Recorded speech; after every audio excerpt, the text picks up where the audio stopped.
Okay, welcome back to members of 121 Community Church in Grapevine, Texas, and our ongoing study in Rudolf Otto and the idea of the holy, published in 1923. We're going to take a look at chapters 8 and 9, pages 52 to 74. And we're going to look at this transition into considering the holy as value and what it means to concretely posit the numinous. So we start transitioning into a little bit of thinking about the practical side of numinous consciousness. Let's begin with block 1 and take up the holy as value. And Otto tells us that the state of asuchazo, or resigning into the calm, also includes the confession, I am a man of unclean lips. It is immediate, not based in deliberation. Instead, it breaks out from the soul as a confessional reflex. It's a recognition of the disvalue of the self and the disvalue of humanity in general. So under this concept of disvalue, in 2, the self adopts the feeling of profaneness. The natural man cannot appreciate this feeling. It comes with piercing acuteness to the believer as a feeling of profaneness before the supreme deity. And it is accompanied by an appreciation for the holy or the holy other. And so under this appreciation for the holy, in 3, we perceive the holy as value for our own self-identity, and we posit the category of the positive numinous value. And now the notion of moral obligation emerges. The holy commands our respect. It is a value to be acknowledged inwardly. So in note 4, acknowledgement of value, it is an acknowledgement of the signal of praise. State of mind reflexively sends a signal of praise toward that moment of infusion, toward the deity who makes a claim to service upon our lives, that feeling of obligation. And then Otto quotes Revelation 4:11, he is worthy to be praised. This is a self's recognition of true divine transcendence, and it is transcendence recognized as ontological absolute. So we perceive the deity personality as ontologically absolute. And so if we take a look at this in note 5, the self also sends a signal of respect. The holy is semnos, or a person worthy of honor. So personality enters our view of transcendence. This is personalism, by the way. Probably the one and very rare instance of a theology of personalism from a German theologian. Sebastos equaled the being of reverence. Semnos equals one valued as honorable. And then Otto tells us the 2 values of the numinous are beatific fascination as the subjective and augustum objectivity. So we need to look at these values of the numinous. In 6, beatific fascination deals with the subjective value for human identity, and the objective augustum is that Sebastos and Semnos recognition of the valued objective being of the numen. Now Otto tells us that sin is the numinous unworthiness which is perceived by the intellect as sin. So it's the emergence of the intellect as conscience. And we have this feeling of despair over our lack of power over this sin. But the intellect as conscience, in note 7, is a feeling intellect. The natural man cannot understand terms like deliverance and redemption, Rationalism lacks an understanding of sin, says Otto, because it has removed it from the mystical and placed it in the dogmatic. We must address the moment of covering with Yahweh. And the 7 moments of covering of sin are, in order, we begin with numinous awe, and then the feeling of profaneness, and then the recognition of a need for covering of sin to escape the wrath of God, and then that moment of needed consecration where we are freed from the profane through what Otto calls the interrelatedness with the Numen, intercourse or interrelatedness with the Numen, with our corresponding numinous consciousness. But it all comes down to our longing for atonement. Once we have this birth of the intellect as conscience, then we see, coupled along with it, the longing for atonement. The possession of the Numen becomes our object of craving, and a subjective latency is situated behind the rational side of the intellect. So this craving is kind of a subjective latency, but it grows to become an exclusive interest in that moment of infusion just prior to positing. It's the moment of pure religious feeling. The self finds a need for cleansing, and only Christianity has the atonement moment as mystery, says Otto. Only Christianity has the atonement moment as mystery. The Numen is imparted to the worshipper, and in Christianity God admits access to himself. God admits access to himself. That is key revelatory truth for Otto. So once we recognize this longing for atonement, then we also recognize along with that the need to go out of ourselves. And so now Otto wants to address the concrete positing of the numinous state of mind. How do we now enter into the concrete? How do we go out of ourselves in this feeling of absolute surrender, this feeling of being totally surrendered to the holy other? How do we go out of that experience in a concrete way to actually express numinous state of mind? And so in Block 2, we've got the statement that we're dealing with religion, not moral reasoning. Our value experience is not reduced to the rational, it is specifically religious, says Otto. We are not to convert mystical intuitions into conceptual theory. We're not presenting a conceptual theory to others as we go out of ourselves.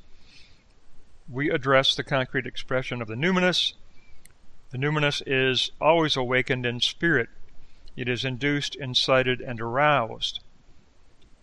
So we're trying to spread this persuasive arousal to being awakened in the spirit, to the numinous.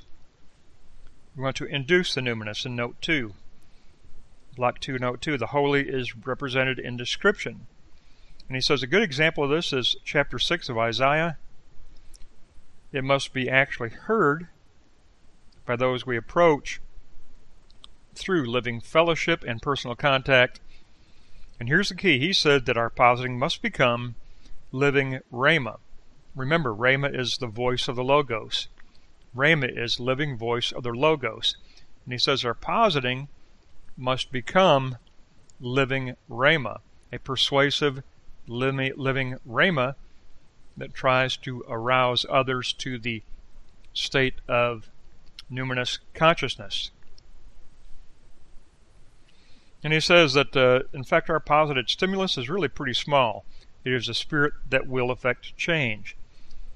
John chapter 3, it is being born from above that affects change, not our positing. And he says that this will move the hearer to apprehension. So, Block 2, Note 4, even the rational terms become empowered by the feeling of the non-rational. This is due to our tuning the mood to numinous tone. That's what he calls it, tuning the mood to numinous tone.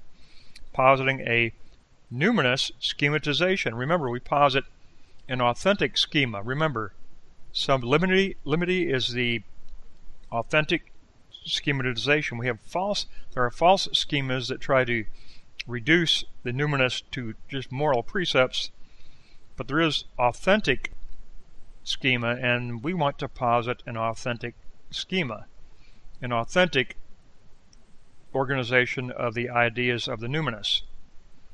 Then it becomes living rhema, and it becomes self-actualizing. It becomes actually self-actualizing. He says that there are also not only are proclamations, but there's also indirect transmission of the numinous. And under note 5, you have imaginative representations of art, and you have events of wonder and experience that also present the numinous. They kind of bring together the fretfulness and the holiness of the numinous. So there are events of that which is an event of wonder, but there are also artistic expressions that can convey the numinous. And he wants to address this in Block 3. He wants to address the numinous as expressed in art a little bit more and talk about that, because art can be painting, it can be music, it can be, because he has a great appreciation for Bach, it can be art as painting, it can be art as music, it can be art as poetry. So there are ways to express this numinous consciousness rather than conceptual theory and moral precepts. We express it better through art. And he begins, if you look at Block 3, he begins by saying that he quotes the verse, Yahweh is in his temple, let all the earth keep silent before him. This conveys the numinous consciousness expressed as silence. And he said that this we gain by looking at the Greek term of esouchazo. Esouchazo gives us the Greek term for become silent. Become silent. Cease your activity and become silent before the Lord. And he explains that, if you look at Block 3, Note 2, it's from the fear of not having the right words or the adequate words to actually express numinous consciousness, because it is an experience beyond concept. The numen is beyond concept. So it is this esouchazo silence due to the recognition of I don't have adequate words, I don't have adequate expression, I don't have conceptual ability to express what I feel and what I know of the numen, of the holy. Now, if you look at 3.3, he said there is sublimity in the horizontal, which is the concept of empty distance. It's a negation that does away with things of the here and now so that the holy other can become actual. And it says music does this. It conveys this repose like Bach's Mass in B minor. He has a great appreciation for Bach. But basically what he tells us in this third lesson is that the holy comes to transition into the idea of value, and we reach that obligatory realization because we have the feeling of profaneness before the absolute holiness of the holy other.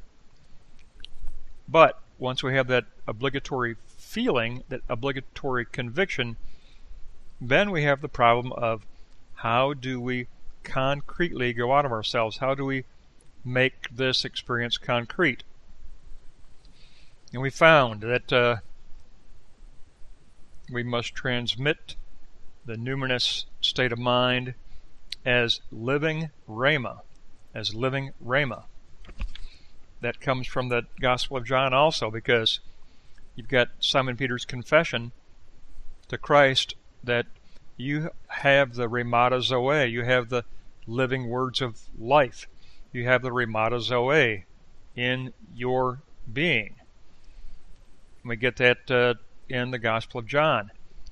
And Otto tells us here that our representation of the truth of numinous consciousness is to present living Rhema. It is an authentic schema, which is an organization of ideas, schema, but it's an authentic schema that is conveyed as a living Rhema, living spoken word. And that means personal contact. That means fellowship. That's the way that he puts it in block 2. But it is authentic schema. There are inauthentic schemas where people reduce the numinous to moral rationalization, but authentic schema leans more toward art, and it leads more toward living Rhema, and living Rhema can be expressed in a number of ways, but it has to be an organization of ideas that is alive in fellowship and alive in personal contact, to add that tone of the numinous, to add that tuned environment, that additional aspect that we need, that emotive aspect we need to our ministry. So that's going to wrap up our third lesson, and that's going to be chapters 8 and 9, pages 52 to 74. We will be picking up next time in chapter 10.